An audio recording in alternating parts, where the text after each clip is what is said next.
tubasuhuze mwese bakunzi b'ikiganiro ubuzima buzima nk'uko mubimenyereye mu kiganiro ubuzima buzima tuba turi kumwe n'inzobere nyinshi zitandukanye mu by'ubuzima. Niyo mpamvu kuri uyu munsi twabagendeye tubagerera kuri La Prevention nk'uko mubibona. La Prevention akaba ari ikigo mbonezamirire aho gifasha abantu batandukanye mu bijyanye n'imirire nk'uko mushobora kubibona mu biganiro twakoze, abafite ikibazo cya diabete bashaka imirire runaka, bafite umubyibuho ukabije ndetse n'abana bafite ikibazo cy'imirire cyangwa bashaka kugira ngo bagire ingengabihe y'imirire iboneye. Noneho ushobora kwibaza ati mbese La Prevention iherereye he? La Prevention iherereye Kicukiro Sonatube ku muhanda uzamuka ujya Kicukiro Centre hakurya ya kioske Aleluya nk'uko muri kubireba kuri ekara zanyu. Niyo mpamvu kuri uyu munsi tugiye kubagendera tubegereye umuyobozi wa La Prevention atugezeho ku nsanganyamatsiko y'uyu munsi yabateguriye kugira ngo amurusheho kugira ubuzima buzima, bityo mwirinda indwara mukurikiza n'inama mugirwa n'abaganga b'inzobere batandukanye. Kwirinda burya biruta kwivuza, ndetse n'uwahura n'ikibazo kw'izo ndwara runaka akaba yakihutira kujya kwa muganga. Tukaba twamuha ikaze akabasuhuza ndetse akabibwira muri rusange, akongera akabasubiriramo aho akorera, ndetse nk'abantu mureba nimero zacu ziba ziri hasi kuri ekara zanyu, mukumva na nimero za muganga nyirizina, uwo zacikana akaba yanasubizaho adusanze kuri YouTube channel yacu ariyo Ubuzima Buzima TV, ndetse no kuri YouTube channel Kigali Women TV. Mushobora no kudusanga no kuri website ya Kigali Women TV wa/kigaliwomentv.com, ndetse ababa baracikanywe n'ibiganiro byacu kuri televiziyo dukorana nayo ya Victory TV, niyo mpamvu tubarangiye aho handi mushobora kudusanga mugakurikirana ibiganiro byacu ndetse mukabisangiza n'abandi, bityo bakarushaho gusobanukirwa byinshi byimbitse bijyanye n'ubuzima bwacu bwa buri munsi.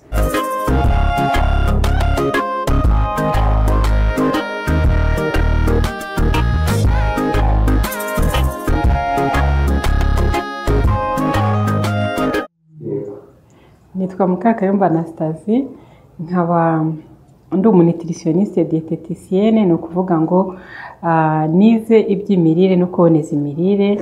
Nkaba ndi umuyobozi w'ivuriro mbonezamirire ryigenga ryitwa La Prevention. Dukorera hano Kicukiro, iyo uvuye rond-point nini ya Sonatube werekeza Kicukiro Centre nko muri metero 150 ugera ahantu hari kioske y'umuhondo yitwa Aleluya, ibiri mu kaboko k'ibumoso. Mu kaboko k'iburyo mbese hateganye n'iyo kioske Aleluya hari etage y'umweru yitwa Imera House. Uhabona icyapa cyanditseho La Prevention kikwereka nyine ko hari ivuriro ry'imirire. Hasi kuri nivo ya mbere habanza hari Pharmacie Nova, twebwe tugakorera hejuru y'iyo Pharmacie Nova.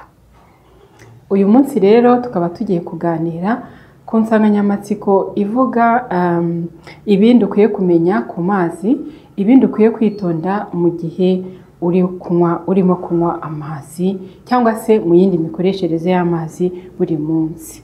Ni ikinyobwa cy'ingenzi gifite akamaro gakomeye mu buzima bwacu, kuko nibura 60 kugeza kuri 70% by'ibiro by'umuntu biba bigizwe n'amazi. Bishatse kuvuga ngo umuntu w'ibiro 70 nibura abafite litiro 45 z'amazi mu mubiri we. Amazi afite imirimo itandukanye mu mubiri wacu, aho afasha mu igogora ry'ibiryo, mu gutuma umubiri wacu utumagara, ni ukuvuga hydratation y'umubiri wacu. Adufasha gusohora imyanda y'ubwoko butandukanye mu mubiri, imyanda ishobora gusohoka biciye mu nkari, mu myanda ikomeye cyangwa se mu guhumeka, donc mu byuya, icyo bita transpiration. Amazi adufasha mu gutuma ubushyuhe bw'umubiri wacu bujya ku bipimo bikwiriye, atuma amacandwe n'andi matembabuzi yo mu mubiri ashobora gukorwa ndetse no gukoreshwa neza, atuma ingingo zacu zitaba zumagaye, hakabonekaho lubrifiant. Nubwo idakorwa n'amazi gusa, hari ibindi binyabutabire bizikora lubrifiant, ariko n'amazi aba akenewe cyane mu kurinda n'umwuma wo mu ngingo zacu zitandukanye, kurinda umwuma w'uruhu. Mbese afite imimaro itandukanye, kugeza oxygene mu bice bitandukanye by'umubiri, kugeza intungamubiri mu bice bitandukanye by'umubiri. Afite akamaro kenshi cyane, nubwo hari benshi batayanywa, bayita amazina atari meza, bati ni amatyazamuhoro, ni inzoga y'inka, nzayanywa narohamye, mbese bafata nk'ikinyobwa giciriritse.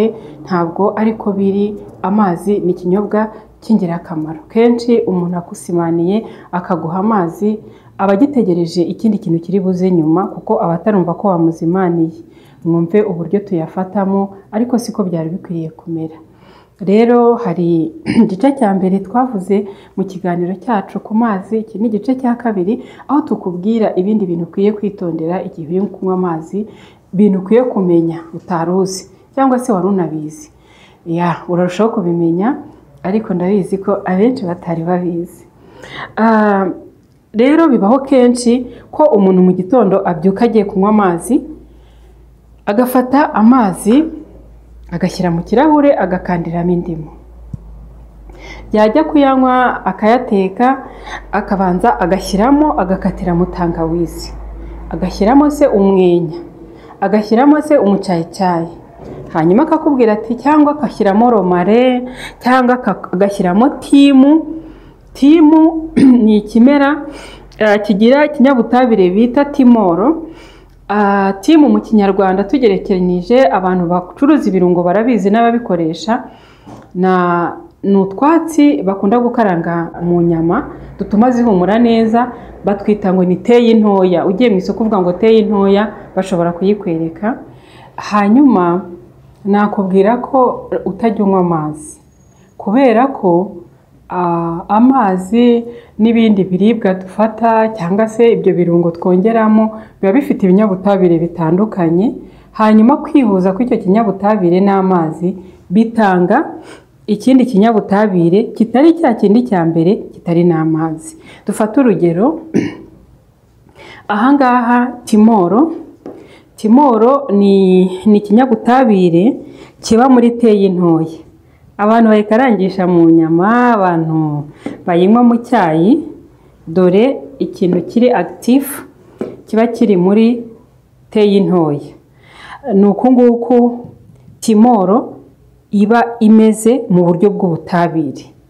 Ni ukuvuga rero, iyo dufashe ubutabire active yo muri teyi ntoya, tukongeramo amazi nayo mu buryo bw'ubutabire ni uko yandikwa, akozwe na hydrogene ebyiri ndetse na oxygene imwe. Iyo tubiteranyije biza kuduha ikindi kinyabutabire kitari amazi, kitari na timoro. Ni ukuvuga rero ngo akamaro amazi amara ameze gutya ntabwo ari buze kukumarira yafatanye n'iki kinyabutabire. Rero gukomeza kwibwira ko wanyweye amazi kandi utayanyweye ni ikosa rikomeye, kandi abantu benshi barabikora. Akakubwira ati nywa amazi, mwamubwira tuzajya unywa amazi atarimo ikindi kintu, atayo sinayamira. Buri gihe arayanywa ariko abanza kuyashyiramo ikintu, baravuga ngo ni ukuyabatiza. Mazi atabatije ntabwo nayanywa. Ukaba uriho ubuzima bumeze gutyo. Icyo ni ishyano rikomeye, kuko impyiko zawe zikeneye ibinyobwa, ariko umwijima wawe ukeneye amazi kuri ino forume yo mu butabire. Ntabwo ukeneye amazi twagiye tuvanga n'ibinyabutabire bitandukanye byo mu biryo bitandukanye. Twashyiraho wenda n'icya jinja uko kiba kimeze, cya tangawizi uko kiba kimeze, cya cayicayi, ariko iminota dufite ntabwo yatwemerera kuvuga ngo buri kinyabutabire tugishyire hano. Ubutabire bukomeye buba mu kiribwa runaka n'ubu, iyo twongeyeho ibi bibyara ibingibi, ibyo ngibyo ntabwo byo tubigiyemo ntitwanabivamo. Gusa ndashaka kukwereka ko niba ushaka kunywa amazi nk'amazi amwe twavuze dukenera ku munsi, tubona dufashe ibiro byacu tukagabanya 30 niba dukuze, ku bana mililitiro 200 ku biro 10 by'umubiri, ku batabirabigezaho ugakora itegeko ry'3, hanyuma ukamenya amazi umwana azakenera bitewe n'ibiro afite. Icyo gihe amazi tuba turi kuvuga n'ayangaya tongeyemo biriya bintu. Ntabwo wajya kufura umwenda wawe mwiza w'umweru, ishati yawe, ngo ufate amazi uyacanire ushyiremo amajyani hanyuma uze kunyugurisha iriya shati. Ntabwo izajya kubera ko ntabwo ari amazi afite wa murimo wo gukesha, wo kweza ibintu, ahubwo uzazamo ibizinga yewe niwo waba washyizemo indimu yonyine, uriya mwenda wawe w'umweru udafite akazinga kandi karimo, uzasanga wajanyemo ibindi bintu kandi nuwureba ntabwo uzanyurwa, uzabona yuko uriya mwenda utakeye. Kubera iki? Bwa butabire bundi. N'impyiko zacu rero zikeneye kubona amazi kuri forume nk'iy'amazi gusa, nk'aya ngaya amwe twabonye, amazi atagira ibara, amazi atagira impumuro, amazi atagira uburyohe. Rero uba ukeneye no kuyabona kuri no forume, ayo ngayo mwita ko atabatije, nayo biba ari ngombwa yuko ni ngombwa ko tuba tugomba kuyanywa. Rero niba unyweye amazi washyizemo teyi ntoya, ubwo ni tizane wakoze. Niba washyizemo teveri, ni tizane wakoze ya teveri. Niba washyizemo umwenya, ubwo ni tizane y'umwenya. Wikomeza kubishaka ubyita amazi, kuko ibyo bintu birangiza impyiko zawe zitajya zisukurwa uko bikwiriye, umubiri wawe utajya imbere mu mubiri, utajya usukura ibice byawe by'imbere nk'uko bikwiriye kuko utanywa amazi. Rero mu bantu baduteze amatwi, byanze bikunze ntihabuze ko harimo abantu batari bakeya biberaho muri ubwo buzima cyangwa babagaho muri ubwo buzima. Ni byiza ko mwahindura igihe waba ugiye kunywa amazi washyizemo cyayi, washyizemo umwenya, washyizemo iki, ukamenya ko ari ikintu bita tizani, aho utari kunywa amazi. Rero ntimukajye muhibeshya hariya. Ni byiza ko amazi atugirira umumaro kuri forume yayo yo mu butabire bwa nyabwo, atari ukuyavangavangiramo utundi tuntu ngo turayabatiza kugira ngo ashobore kumanuka. Kandi tugomba no kuyakundira, ntabwo aryoshye koko, ariko tuyakundire umumaro atumarira mu buzima bwacu bwa buri munsi. Ikindi nanone nifuza kumenya ni amazi atandukanye abantu bavoma ahantu hatandukanye. Akenshi iyo bari kwamenaja amasoko y'amazi, batoranya ahantu hadatuwe cyane uhereye aho bagiye gufatira isoko y'amazi. Bivuga ngo niba ari mu musozi, uwo musozi ntabwo ugomba kuba ari umusozi utuweho n'ingo, hatuyeho abantu benshi cyangwa haragirwamo amatungo, kubera yuko tuvuge ahantu iyo hatuwe cyane, abantu bakenera gucukura imisarani. Hari abacukura ya metero 10, 30, abacukura 35, 20. Ariya mazi dushyira mu matuwarete, iyo myanda dushyira mu matuwarete agenda bafilitire, akagenda aca mu manape atandukanye y'ubutaka, akagera kuri nape phréatique, aho hahandi haba hasanzwe hari isoko y'amazi yavuyemo mu misarani, ashobora nayo kujya kwivanga na ya mazi asanzwe.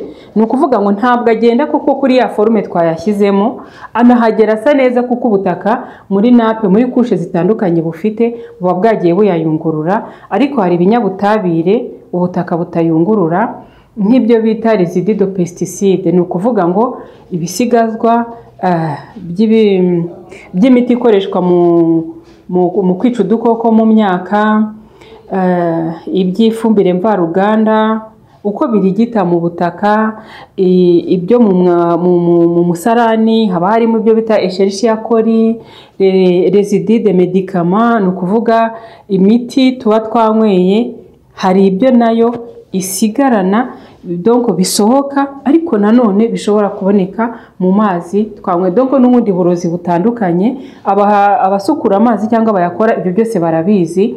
Ntabwo nuhitamo ahantu uzajya kuvoma, ntabwo ukwiriye guhitamo isoko ifite abantu batuye hejuru benshi. Ndetse n'ababizi neza bamenaje amasoko, birinda gukabuta isoko ahantu hejuru abaturage batuye cyane ko n'ayo mazi igihe unayatetse hari n'ibidatekwa. Amapesticide ntabwo atekwa ngo ashye. Ibintu by'imiti ushobora kuyateka ahubwo agahindura ubutabire, akaba ikindi kintu kirushijeho kuba kibi uko yari ameze imbere. Ntabwo uzavuga ngo urateka amazi ngo yabizeje ibintu byose, yica ibintu by'ibinyabuzima birimo bidakwiriye. Ariko akenshi na kenshi ibintu bijyana n'ubutabire byo bikomeza kugumamo. Rero nunavoma ariya mazi, impamvu mbivuze ni uko akenshi cyane usanga abantu bafite mite bashyize mu mutwe bavuga bati akava hano akajya kuvoma ahantu kure cyane, akajyana amajerekani menshi akajya kuvoma amazi y'ahantu ku isoko, ariko atitegereje ko no haruguru aho ngaho hatuwe cyangwa se haba haragirwa n'amatungo menshi. Ubundi rwose ahantu umusozi ufite isoko munsi uba ugomba kurindwa kugira ngo ariya mazi atagira ibintu biyanduza biba bikorerwa, ibikorwa bikorerwa hariya hejuru ku musozi bishobora kwanduza ari amazi. Ntihagomba kuba hogerezwa imodoka, hacukurirwa, hameserwa cyangwa hakorerwa ibintu byose bizana ibinyabutabire bikomeza kurigita mu butaka bikaza kwanduza na phréatique yacu. Rero ibyo nabyo ni ibintu abantu bakwiriye kumenya. Usanga kandi n'abajya kuvoma bene ayo mazi rwose akenshi usanga ari abantu bafite uburyo bakomeye, bafite ubwenge, bize ku buryo bishaka nko kuba umuco mu baturage bose, bakumva ko ari amazi ndetse batanayateka, aba ari amazi meza adafite ubwandu ubwo ari bwo bwose, biterwa n'isoko abantu bakabuse n'ibikorerwa hejuru yaho cyangwa bitahakorerwa, bikatuma ngo dufite amazi meza cyangwa se dufite amazi atari meza. Rero akenshi usanga abantu bayanywa atanatetse, ashobora kuba asa neza, adahumura, adafite uburyohe, ariko za mikorobe zo buriya zishobora kuba zirimo. Ziriya Escherichia coli zikunze kuboneka mu mwanda abantu bitumye, akenshi zikunze kuba ziri mu mazi. Hari igipimo runaka ziba zitagomba kurenza mu mazi abantu banywa kandi ntibibe biteje ikibazo. Rero igihe ari amazi mwana yavomye ku masoko, mujye muyateka kandi muhitemo amasoko yafatiwe kuri izo kondisiyo ndi kubabwira. Ndabivuga kuko rwose bimaze kuba ari mite. Umuntu hano Kicukiro dutuye, umuntu akavuga ati jya kuvoma hariya hasi kuri Nirake. Ntabwo ntekereza ko isoko ya hariya epfo muri Nirake ari isoko nziza ukurikije ibikorwa bibera hejuru y'aho isoko yacu hariya hepfo kuri Nirake iherereye. Rero ayo n'andi makuru wari ukwiye kumenya ku mazi. Nunayakura ahantu nka hariya ujye wibuka kuyateka, kandi nubwo wanayatetse wibuke ko hari ibindi binyabutabire bibasha kuba mu mazi yavomwe ahantu nk'aho ngaho umuriro utica. Ikindi nifuza ko tumenya ku mazi ni uburyo tunywa amazi turimo kurya, turangije kurya. Icyo nacyo ni ikibazo abantu benshi bakunda kwibaza, ese unywa amazi ryari? Uyanywa urimo kurya, uyanywa nyuma yo kurya, uyanywa.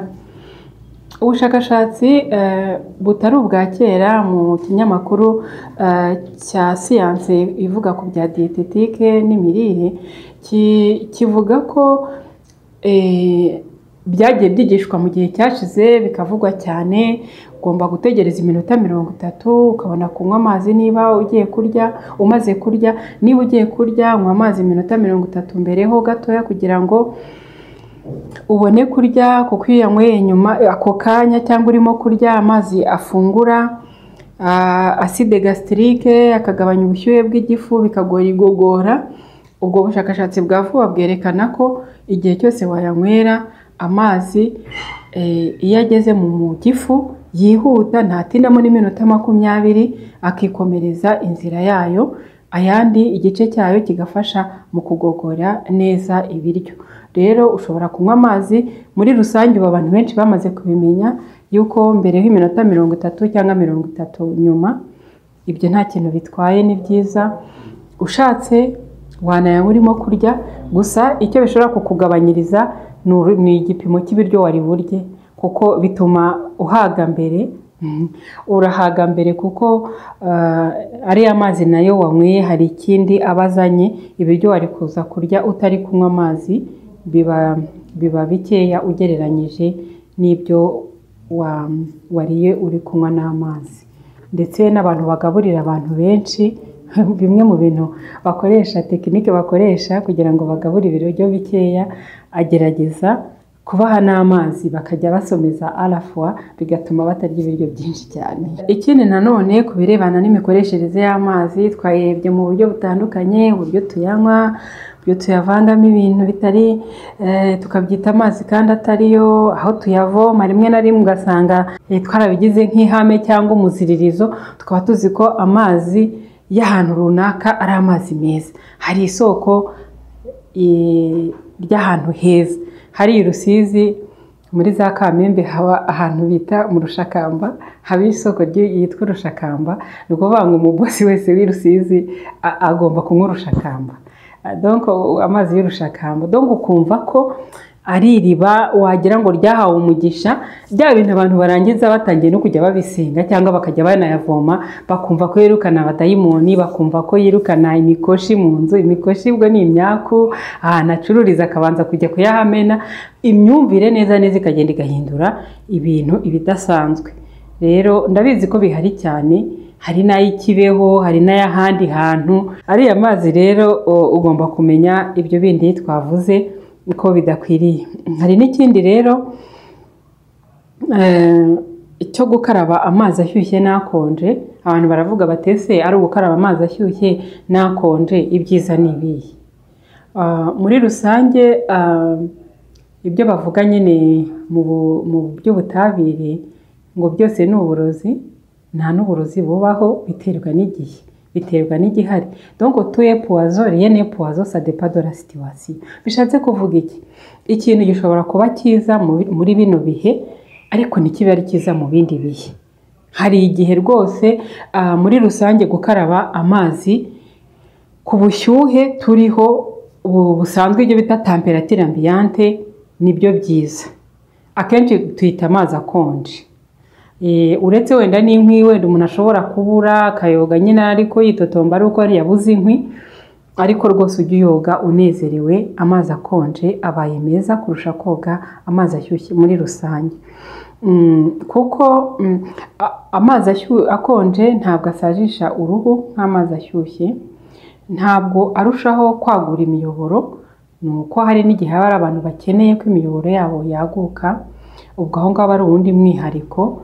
Amazi akonje arushaho gutuma umubiri wacu umera neza, kwisazura kwawo n'ubudahangarwa byiyongera. Ikindi nanone ushobora gukora kugira ngo urusheho kumaximiza gukaraba amazi, ushobora gukaraba amazi akonje ukajya wariterina usimburanya n'ashyushye. Ukabanza ukoga akonje, warangiza ukaza kongera ukishyiraho ashyushye, ukongeraho akonje, ashyushye, ukabikora nk'inshuro 5. Icyo gihe bene iyo dushe bavuga ko yongera ubudahangarwa bw'umubiri. Warabibonye ko iyo umuntu yoga amazi akonje, uko wabigenza kose n'inshuro cyose wayiteraho, iyo ugiye kuyashyiraho usa n'umuntu wikanze, buri gihe usa n'uwikanze. Aha rero ka kantu gasa no kwikanga, ntabwo ari ukwikanga gusa, ntabwo ari reaction, nta n'uruhare wigiramo, wiyumva wakoze biriya bintu. N'agahinja gato ugiye kukoza ugashyiraho utuzi duke agasa n'agashigutse, iriya reaction istimira abasirikare, istimira gukorwa kw'abasirikare, kuko umubiri usa naho ukozweho, hari agression iwujeho, hanyuma igatangira kuvubura iki ahakorerwa abasirikare hagatangira gukora cyane, hanyuma gutyo ukagenda wongera ubudahangarwa. Abantu rero muri iki gihe twirinda covid, ubwo ni bumwe mu buryo bwiyongera ku bundi bwinshi bwo gutuma abasirikare b'umubiri wacu baba benshi cyangwa se bazamuka, hari bakagera ku kigero cyiza, kuko no kuba benshi cyane nabyo ntabwo ari byiza. Rero nk'iyo umuntu avuye muri siporo, akenshi umuntu aribaza se ndoga ashyushye ndoga akonje. Muri rusange umuntu uvuye muri siporo, umubiri we wiyongeraho temperature, ubushyuhe bw'umubiri bwiyongeraho dogere nka 0.5, burazamukaho gakeya, hari n'abarenza 0.5. Bigusaba ko iyo uvuye muri siporo ubanza kwicara ukaruhuka nibura nk'iminota 30 kugira ngo ubone koga. Icyo gihe wamaze kuruhuka neza, ukaraba amazi asanzwe akonje, nyine ayo twita akonje. Nituvuga akonje ni mwumva yo muri firigo, mwumva amazi ari kuri temperature ambiante cyangwa ubushyuhe tuba turiho. Icyo gihe ukaraba amazi akonje, ariko bibaye ngombwa ko nta mwanya ufite urimo kwihuta, ushobora gukaraba amazi y'akazuyazi, kuko nanone ya temperature y'umubiri iyo uzanyemo ikinyuranyo gikomeye n'amazi ugiye koga, ushobora kumva ufite isereri. Rimwe na rimwe umuntu ashobora kwitura hasi cyangwa kumva ashaka kuruka. Rimwe na rimwe n'umuntu ashobora kuruka iyo habayeho iyo shoke muri difference ya temperature y'imbere mu mubiri n'iy'inyuma ku mubiri. Rero ibyo nabyo tubimenye. Iyo uvuye muri siporo ntabwo uza wirukanka ngo uruhukire muri dushe utangire kumanurira amazi ku mutwe n'ibindi bice akonje. Ugomba gufata umwanya wo kuruhuka kuko bishobora kuguteza ikibazo cyakuviramo n'urupfu. Ikindi nanone niba ufite umwanya uhagije banza uruhuke ubuze gukaraba amazi yawe asanzwe akonje. Hari n'igihe bibaho ko umuntu akenera gukora be y'umwijima, gutuma umwijima wawe ukora neza. Ushobora kujya ufata amazi ukiteraho uri koga inshuro nyinshi. Akenshi biba byiza iyo ukoresheje amazi akonje kurusha amazi ashyushye. Kandi ikindi iyo umaze kurya ntabwo ari byiza ngo ujye koga amazi ubuga amazi akonje ukirangiza kurya. Nanone iyo ukimara kurya ukaraba amazi y'akazuyazi ashyushyemo gahoro, ntabwo ukaraba rwose amazi akonje ukirangiza kurya. Ibyo nabyo n'ibindi dukwiriye kumenya kugira ngo amazi tunywa atugirire umumaro. Yego, twe kunywa amazi gusa puru kuyanywa nk'abantu ibintu bisanzwe. Ibintu byose bigira umurongo bikagenda neza, bigashobora kutugirira akamaro karushijeho ako byazaga kutugirira. Murakoze.